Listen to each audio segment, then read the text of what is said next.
নিজের ঘর, নিজের বাড়ি, নিজের সংসার, নিজের, সবই নিজের, কিন্তু তবুও কিন্তু আমার নিজের কিচ্ছু না। মানে আমার বলে না, এটা প্রত্যেকটা মেয়েরই হয়তো গল্প। তো যখন বাবার বাড়িতে থাকতাম ওটা বাবার বাড়ি ছিল, তারপরে বাবার বাড়ির থেকে শ্বশুর বাড়িতে আসলাম, তো এখন এটা শ্বশুর বাড়ি। মানে নিজেরও বাড়ি কিন্তু শ্বশুরও বাড়ি। তখন বাবার বাড়িতে গেলে বলবে এখন তো তুই পর হয়ে গেছিস, তোর তো শ্বশুর বাড়িটাই নিজের বাড়ি, তাই না? আর যখন শ্বশুর বাড়িতে আসবো বা শ্বশুর বাড়িতে কিছু হবে, বলবো বাবার বাড়ির থেকে কিছু শিখে আসেনি, বাবার বাড়ির থেকে এই করেনি, বাবার বাড়ির থেকে ওই করেনি। মানে মেয়েদের কিন্তু সব কিছুই, শ্বশুর বাড়ি, বাপের বাড়ি, মামার বাড়ি, সবই মেয়েদের নিজের, কিন্তু তবুও নিজের কিছু না। মানে এটা ভাবলেই কেমন অবাক লাগে, তাই না? তো নিজের বলতে শুধু একটাই জিনিস, যেটা আমার অংশ, সেটা হচ্ছে আমার ছেলে আর আমার মেয়ে। এটা এই দুটোই আমার নিজের, তাছাড়া আমার কিচ্ছু নিজের নেই। মানে এত সুন্দর সাজানো গোছানো সংসারটাও কিন্তু আমার নিজের না, তাই না? তো এটা সবার ক্ষেত্রেই হয়তো, প্রত্যেকটা মেয়ের ক্ষেত্রে এটা একই ঘটনা, একই কাহিনী। তো যাই হোক, অনেক বকে ফেলেছি, অনেক কিছু বলে ফেলেছি, অনেক জ্ঞান দিয়ে ফেলেছি তোমাদেরকে। তো দেখো আমি এখানে রান্না বান্না করছি, এটা হচ্ছে রাত্রে। আমার এই ভিডিওটা অনেক দিন আগে ছাড়ার কথা, কিন্তু সত্যি কথা বলতে কি, ভিডিও মানে আমার এডিট করার অভাবে না আমি ছাড়তে পারছি না। এমনকি আমার কটা পার্সেল এসেছিলো, সেগুলো ওপেন করেছিলাম, সেই ভিডিওটাও আমার ডিলিট হয়ে গেছে। মানে আমার স্টোরেজ ফুল হয়ে গেছিলো, ভিডিও ডিলিট করতে করতে ওই ভিডিওটা কখন ডিলিট করে ফেলেছি আমি বুঝতে পারিনি। তো ভিডিও ডিলিট হয়ে গেছে, আর কি করা যাবে, ওটা আবার নতুন করে ভিডিও করতে হবে। তো আমি ভাবলাম যে এই ভিডিওটা আজকে ভয়েস দিয়ে এডিট করে তারপর আগে আমি ছাড়বো, তারপরে কোনো কথা। এটা হচ্ছে আমার বরের জন্মদিন ছিল, বার্থডে ছিল, সেদিন রাত্রের ভিডিও। দিনের বেলাকার ভিডিওটা আলাদাভাবে ছাড়বো, আর রাতের ভিডিওটা একদমই আলাদাভাবে পুরোটা। এখানে মেয়ে তো জানোই কেমন, মেয়ে একদম আমাকে ছাড়া কিছুতেই ও কোনো কিছু ইয়ে করবে না।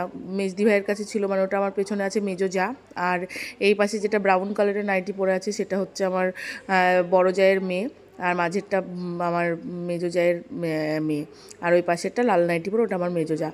তো ও ও এসে আমাকে হেল্প করছিল, আর আমি ওখানে করছিলাম। কিন্তু মেয়ে কারোর কাছেই থাকবে না, ও আমার কাছেই থাকবে, আমাকে নিয়েই ওকে সব কিছু করতে হবে, মানে একটা ঝামেলা করার ব্যাপার না। তো আমি ওগুলো চাপিয়ে দিয়ে এসে এখানে মেয়ের সাথে একটু খেলা করছিলাম। ওর সাথে খেলা করলে একটু খুশিও হয়ে যায়, মানে বেশি আনন্দ পেয়ে যায় আর কি। তো ওর সাথে একটু খেলা টেলা করে নিয়ে, এই যে দেখো টিভি দেখছিলাম আর আমি খেলা করছিলাম। আমি এই সন্ধ্যেবেলা থেকে দুটো হিন্দি সিরিয়াল দেখি, তো ওই সিরিয়াল দুটোই দেখছিলাম। এমন কিছু দেখি না, এমন কিছু নেশা নেই যে দেখতেই হবে, তো কালার্সে হয় সিরিয়াল দুটো, তো ওই সিরিয়াল দুটোই দেখি। তারপরে দেখি আমার বর কেক নিয়ে চলে এসেছে, আর আমার জন্য গিফট নিয়ে চলে এসেছে। দেখো কার জন্মদিন, কে কাকে গিফট দিচ্ছে। এবার কিন্তু আমি আমার বরকে কোনো গিফট দিতে পারিনি। কেন পারিনি জানো? কারণ আমাকে করিমপুরে বাজারে নিয়েই যায়নি, ওই জন্য আমি কোনো গিফট দিতে, আমিও বেরোতে পারিনি, তো কোনো গিফটই দিতে পারিনি। আগের থেকে কোনো প্রিপারেশন ছিল না, তো আমার বরই আমাকে গিফট দিয়ে দিল। দেখো এটা হচ্ছে পিজনের প্রেশার কুকার, ওটা অনলাইনে অর্ডার করেছিল, তো আমাকে দেখায়নি, আমাকে হট করে এসে কেকটা আর ওই ইয়েটা কি প্রেশার কুকারটা একসাথে দিল। তারপরে এই যে দেখো আমি হচ্ছি দলের সর্দার, আর আমার আশেপাশে যেগুলো আছে সব কিন্তু আমার চেলা চামুন্ডা মানে দেখতে পাচ্ছ, দলের সর্দার হচ্ছে এখন কেক খুলবে, কেক দেখাচ্ছে, আর ওরা সবাই গোল হয়ে বসে আমাকে দেখছে, মানে আমাকে ফলো করছে, এই আর কি।